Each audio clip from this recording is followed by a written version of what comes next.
when life breaks you, not once, but again and again, when the world spits on your effort, when your soul is tired and you're ready to give up. Watch this, because the Stoics have been here before you. They've walked the path of hardship, stared down despair, and they left behind wisdom. Not for the faint of heart, but for men like you. Men forged in the fires of adversity. This is your guide to rise again. Subscribe to AREV. Your journey back begins now. The wild doesn't care for fairness. A lion doesn't apologize for the hunt, no more than the storm seeks permission before it breaks. Life, lads, is much the same. It owes you nothing, not a single solitary thing. You can rage against that truth. You can let it fester and turn to bitterness. Or you can accept it. Because in that acceptance, in understanding that you are not owed a smooth path or a helping hand, you find a strange sort of peace. The world is chaos. But when you stop expecting it to be anything else, when you release the need for guarantees and rewards, you find strength. You become the master of your own fate. You see, expecting less doesn't make you weak, it makes you free. Free from disappointment, free from the illusion of control. It's in letting go of what you think should be that you're finally able to face what is. And once you face it, once you accept it, you can start to change it. You can carve your own path, build your own fortress, because a man who expects nothing fears nothing. And that, my friend, is the start of true power. Pain. It's the fire in your gut, the ache in your bones, the weight on your chest. It tells you something's wrong, screams at you to stop, to give up, and sometimes, lads, that's the easiest path. But it's not the path of growth. Pain, you see, is more than just suffering. It's a teacher, harsh, unforgiving, but a teacher nonetheless. Every burn, every scar, every heartbreak, it's a lesson etched onto your very soul. You can choose to see pain as the enemy, let it cripple you, define you. Or you can see it for what it is, a crucible, a fire that burns away weakness, leaving behind only what is strong and true. Don't shy away from the pain, lads. Lean into it, embrace the burn, because it's in the depths of your suffering that you'll find your greatest strength. Remember, the most beautiful steel is forged in the hottest fires, and you, my friend, are no different. Anger, fear, doubt. These emotions, lads, they're as much a part of you as the blood in your veins. But here's the thing, they don't define you. They're not the sum of who you are. Think of your emotions like the weather. One minute it's a raging storm, the next a calm, clear sky. It changes, ebbs and flows. And just like you wouldn't build your house on shifting sand, you can't build your life on fleeting emotions. Don't mistake me, lads. It's not about denying your feelings. Feel them, acknowledge them, but don't let them control you. Don't let them dictate your actions, your choices. You are the captain of your own ship, not a leaf tossed about by the wind. You have the power to choose your course, even in the midst of a storm. Remember, you are not your emotions. You are the silent observer, the unwavering will behind them. And that, my friend, is a power more potent than any fleeting feeling. Life, lads, is full of uncertainties. It throws curveballs, deals you a bad hand. You can spend your days worrying about things beyond your control, the weather, the opinions of others, the roll of the dice. Or you can focus on what you can control. And what can you control? Your thoughts, your actions, your reactions. That's it, that's your domain. Everything else, it's just noise. Distractions designed to pull you off course. The Stoics, they understood this. They knew that by focusing on what they could influence, on their own internal world, they could weather any storm. They could find peace in the midst of chaos. Let go of the need to control the uncontrollable. It's a fool's errand, a recipe for frustration and despair. Instead, turn your attention inward. Master your thoughts, your impulses, your reactions. Because when you master yourself, you master your world. And that, my friend, is a power that no one can take from you. Solitude. It's a word that frightens many. The idea of being alone with their thoughts, their doubts, their fears, It's enough to send them running back to the comfort of the crowd. But solitude, lads, is where you find your strength. It's in the quiet moments, away from the noise and distractions of the world, that you truly connect with yourself. Think of a lone wolf stalking through the forest. He's not afraid to be alone. In fact, it's in his solitude that he finds his power. He's self-reliant, resourceful, independent. You, my friend, are no different. Embrace solitude. Seek it out.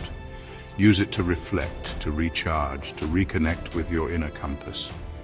Because true confidence, true strength, it doesn't come from the approval of others. It comes from within. And it's in the quiet moments, alone with yourself, that you discover just how strong you truly are. Life, lads, is a constant cycle of change. Ups and downs, peaks and valleys. Just when you think you've reached the summit, you find yourself staring down into another abyss. But here's the thing, nothing lasts forever. Not the good, and thankfully not the bad. That pain you're feeling, that heartbreak, that despair, it's temporary. It might feel like an eternity now, but I promise you it will pass.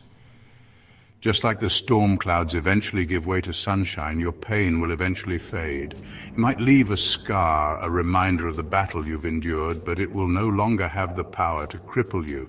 The key, lads, is endurance. To keep moving forward even when every fiber of your being is screaming at you to stop. Because on the other side of that pain, on the other side of that storm, lies growth. Remember, the darkest hour is just before the dawn. And you, my friend, have weathered countless storms before. You will weather this one too. In the ancient world, lads, a fortress wasn't just made of stone and steel. It was a stronghold of the mind, a place of refuge, of resilience, of unwavering strength. Your mind, my friend, is no different. It's the most powerful weapon you possess, but also the most vulnerable. It can be your greatest ally or your worst enemy, depending on who you allow to control it. Negative thoughts, doubts, fears, they're like invaders trying to breach your walls. If you let them in, they'll wreak havoc, leaving you vulnerable and defeated, but you have a choice.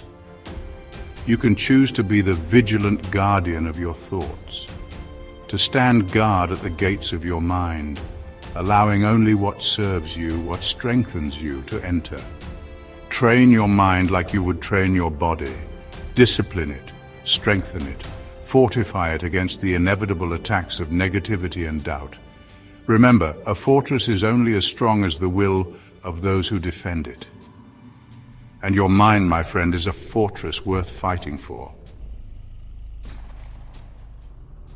You've been through the ringer, haven't you? Knocked down, beaten, left for broken.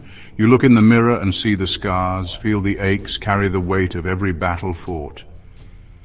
And yet here you are, still standing, still breathing, still fighting. Don't ever underestimate that strength, lad. The strength to endure, to persevere, to rise again when every instinct tells you to stay down. You've survived every challenge life has thrown at you so far. Every heartbreak, every failure, every loss. You've emerged from the fire, singed but not broken. That, my friend, is a testament to your resilience. You might not feel strong right now, you might feel battered, bruised and weary. But trust me, that strength is still there. It's woven into the very fabric of your being. Remember, the oak tree that withstands the fiercest storms is not the one that has never been bent. It's the one that has learned to bend with the wind, to adapt, to grow stronger from the experience, and so have you. Motivation, lads, is a fickle beast. It comes and goes like the tide, unreliable, fleeting. One minute you're fired up, ready to conquer the world, the next you're slumped on the sofa, reaching for the remote. Discipline, on the other hand, is the steady hand on the tiller. It's the unwavering commitment to your goals, even when the motivation has waned, even when the going gets tough. The Stoics, they understood this. They knew that relying on motivation alone was a fool's errand. True progress, lasting change, it required something more. It required discipline. So how do you cultivate discipline? Start small. Set achievable goals, build routines, and most importantly, be consistent. It's the small, consistent actions repeated day after day that lead to lasting change. Remember, lads, Rome wasn't built in a day. And neither is a life of purpose, of strength, of resilience. It's built brick by brick, day by day, through the unwavering power of discipline. You've been through the fire, lad. You've faced your demons, stared down your fears. You've emerged from the wreckage, battered but not broken. Now it's time to rebuild. But don't just rebuild the same life, the same habits, the same patterns that led you to this point. Rebuild with purpose. Rebuild with intention. Rebuild with the wisdom you've gained from your struggles. This is your opportunity to create something stronger, something better, something more aligned with the man you were meant to be. Don't waste it. Take the lessons you've learned from your pain, your failures, your setbacks, and use them as the foundation for your new life. Let them guide you, shape you, make you more resilient, more compassionate, more alive than ever before. This isn't the end, lad. It's the beginning of a new chapter, a new adventure, a new you. Embrace it. Life will test you, lads. It'll push you to your limits, make you question everything you thought you knew. But that's the point, isn't it? To be tested, to be challenged, to be forged in the fires of adversity. Don't just survive. Rebuild, evolve, rise. Subscribe to AREV for more Stoic strength in the language of warriors, because this is just the beginning.